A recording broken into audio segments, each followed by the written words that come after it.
जय हिंद मित्रों। भारत माता की जय। वंदे मातरम।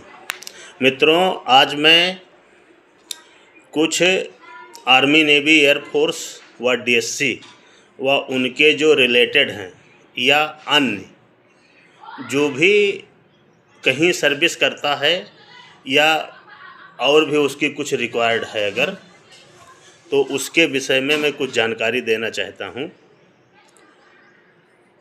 क्योंकि आज एक केस हमारे पास आया है। वो केस मराठा लाई का है, जो कि आर्मी के अंदर आता है, इन्फेंट्री के अंदर। उस केस को देखने के बाद मेरे को काफ़ी ये चीज़ अचरज हुआ कि सन 89 का केस है, 1989, और उस आदमी का जो भी गलती रही हो, छोटी गलती थी, यूनिट श्रीलंका में थी उसकी, ओपी पवन में। ओपी पवन का इस टाइम कोई भी आदमी शायद यूनिट में नहीं होगा जो ओपी पवन में रहा हो, वो यूनिट में नहीं हो सकता है, क्योंकि 90 के बाद में ओपी पवन ख़त्म हो गया था। ऑपरेशन पवन जिसको बोलते थे, वो श्रीलंका में लिट्टे के ख़िलाफ़ में एक ऑपरेशन किया था भारत सरकार के रक्षा मंत्रालय के आदमियों ने, मतलब सेना ने, श्रीलंका के सरकार के साथ मिलके। तो उस टाइम का अब कोई भी सेना में नहीं होगा, डीएससी में होगा, या सेना में भी जो होगा वो लगभग समझ के चलो कि लास्ट होगा, लेफ्टिनेंट जनरल होगा, या जनरल साहब होंगे, या मेजर जनरल होंगे, या लगभग रिटायर होने वाले ब्रिगेडियर साहब भी हो सकते हैं। और वो आदमी थोड़ी सी गलती की वजह से लेट हो गया था, जो भी समस्या थी, और एक ऑपरेशनल वर्क के होने की वजह से वो निकाल दिया गया था सेना से, डिसमिसल फ्रॉम सर्विस कर दिया गया था। अब बात ये नहीं है कि 89 में निकाला गया तो वो गलत निकाला गया कि सही निकाला गया। वो ठीक है, वो निकाल दिया गया, उसको किसी कोर्ट में जाना चाहिए था, या कैसे न कैसे उसको अपना जो प्रॉब्लम थी उसको बताना चाहिए था कि भाई हम इस प्रॉब्लम से नहीं पहुंच पाए थे, थोड़ा सा लेट हो गए थे, 2-4-10 दिन, जो भी रहा हो उसकी प्रक्रिया बताना चाहिए था। वहाँ से निकाल दे तो आपको कोर्ट का शरण लेना चाहिए था, लेकिन वो बेचारे वहाँ भी शरण नहीं ले पाए। अब वो हमारे पास आए तो ये चीज़ हमको भी पता है, जो पेंशनर आदमी है उसका डॉक्यूमेंट्स 25 साल तक रखा जाता है। जैसे जो बंदा अगर रिटायर हो गया तो रिटायर होने के बाद में उसकी जो 958 है या जो उसका सीट रोल है, वो 25 साल तक आर्मी रूल के मुताबिक या डिफेंस रूल के मुताबिक 25 साल तक वो रिकॉर्ड में रहेगा। जो पेंशनर है उसका 50 रहेगा, जो पेंशनर है उसका 50 रहेगा। जो नॉन पेंशनर है, जिसने पेंशन नहीं पे किया है, भगोड़ा हो गया, लौट के नहीं आया, या डिसमिसल फ्रॉम सर्विस हो गया, मतलब बहुत कंडीशन है, कोर्ट मार्शल हो गया, जो भी है समस्याएं, तो उसका डॉक्यूमेंट से 25 साल तक ही रहता है।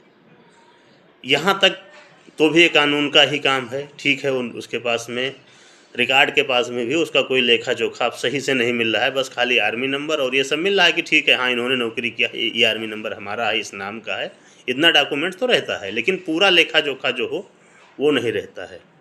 अब ये कहानी इसलिए कह रहा हूँ क्योंकि जब वो बंदा निकाला गया होगा, 7-8 साल सर्विस थी, तो वो कहीं भी अपना अगर कोशिश करता तो उस समय हो सकता था कि उसको अगर मुकदमा जीत जाता तो हम कह रहे हैं कि ठीक है, वो नहीं आर्मी में जाता तो डीएससी में उसको ज्वाइन करा देते। डीएससी में और आर्मी की सर्विस दोनों जुड़ के उसकी 15 साल हो जाती, क्योंकि डीएससी का ऐसा नियम है, क्योंकि टीए से जो बंदे आते हैं उनकी सर्विस डीएससी सर्विस में काउंट हो जाती है। जो नॉन पेंशनर कहीं से भी आएगा उसकी पेंशन के लिए उसमें काउंट की जाएगा, ये नियम है। अब वो बंदा नहीं जा पाया, कहीं नहीं गया। अब मेरे को इस चीज़ का दुख नहीं है कि इसको पेंशन तो मिलेगी ही, ये भी है कि पेंशन उसको मिल जाएगी, सरकार भी इतना रहम करती है कि ठीक है, इस बंदे ने नौकरी किया, इसकी बात नहीं सुनी गई, इतना लेट आया, लगभग 25-26 साल 36 साल बाद आया, हमारे पास मुकदमा किया या जो भी किया, हमारे एप्लीकेशन दिया, तो पेंशन दे देंगे। लेकिन इस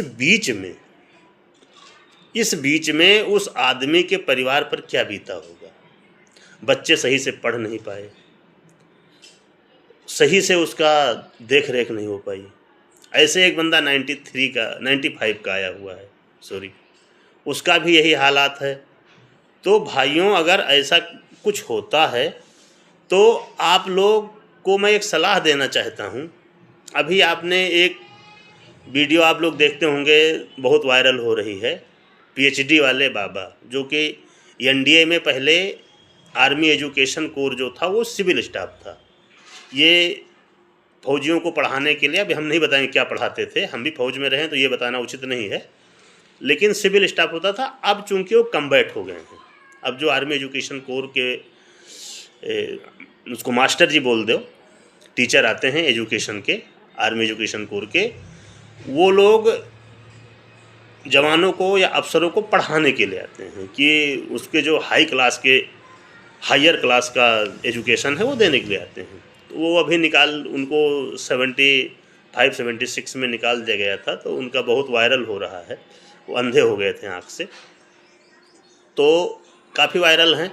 अगर मेरा कहने का मतलब है, अगर ऐसे बंदे हैं या अभी ऐसा किसी के साथ घटना होता है, तो इतना क्वालिफाइड बंदे होते हुए, जो बंदा अंग्रेजी से पीएचडी है, मतलब इंग्लिश से पीएचडी है, और लगभग सारे विषयों पर बहुत अच्छे से बोलते हैं, सब कुछ जानकारी है। भाई, जो आदमी लगभग 70-75 साल का हो गया होगा, उसके अंदर क्वालिफिकेशन इंग्लिश से पीएचडी होगा, तो इसका मतलब है बहुत पढ़े लिखे होंगे वो। ऐसे आदमी को सही दिशा नहीं मिल पाई।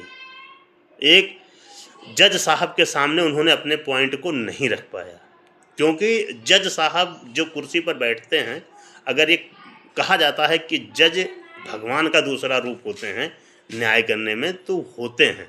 अगर आप उनके पास तक पहुंचोगे तो आपकी वो समस्याओं को तुरंत नज़रअंदाज नहीं कर सकते हैं, बाकी की तरह। बाकी भी नज़रअंदाज नहीं करते हैं, बाकी की ड्यूटी वैसे है। वो अगर समस्याओं को छिपाते रहेंगे तो आदमी क्या है, गलत काम करता रहेगा। लेकिन जज साहब क्या होता है, वो आपकी समस्या को सुनते हैं, लेकिन वहाँ तक पहुँचना पड़ता है। तो ये 3-4 घटनाएं हमारे सामने आई। एक दो तो मेरे पास कागज़ आए पेंशन के लिए, और एक ये वायरल वीडियो में देखा, आजकल बहुत वायरल हो रहा है। पीएचडी वाले बाबा, आगरा के हैं, वो बहुत ही वायरल हो रहा है। तो मैं अपने दिल में कभी कभी सोचता हूँ कि ये बताओ, इतने पढ़े लिखे लोग जो कि पूरे देश विदेश तक काम किया। अब ओपी पवन श्रीलंका में चल रहा था, यहाँ नहीं चल रहा था, समुद्र पार करके श्रीलंका गए होंगे वो नौकरी करने, सेना की मराठा यूनिट के साथ में। तो ऐसे एक गार्ड रेजिमेंट के हैं, उनका भी ऐसी घटना हो गई है।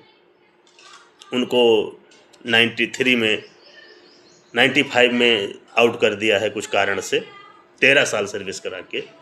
तो ये चीज़ मेरा कहना है कि अगर किसी के साथ ऐसी घटनाएं होती हैं तो आप लोग घर पकड़ के मत बैठ जाओ कि हम खेती कर लें, हम भैंस रख लें। अरे भैया, जब तुम दुनिया में घूम सकते हो तो तुम किसी माध्यम से जज साहब तक अपनी बात तो रख दो। हमने कह रहा आप हमारे माध्यम से रखो, ठीक है। आप ऐसा भी आप लोग कह सकते हैं कि वकील लोग लूटे ले रहे हैं। अरे वो भाई, हम ठीक है, एक आदमी लूट लेगा, 2 लूट लेगा, 10 लूट लेगा, सारे नहीं लूट लेंगे। आपको कोई उसमें सही भी मिलेगा। जब आप 1 से लूट जाओगे, 2 से लूट जाओगे, तो आपके खुद ही बुद्धि आ जाएगी इतना कि हमें करना क्या है अभी।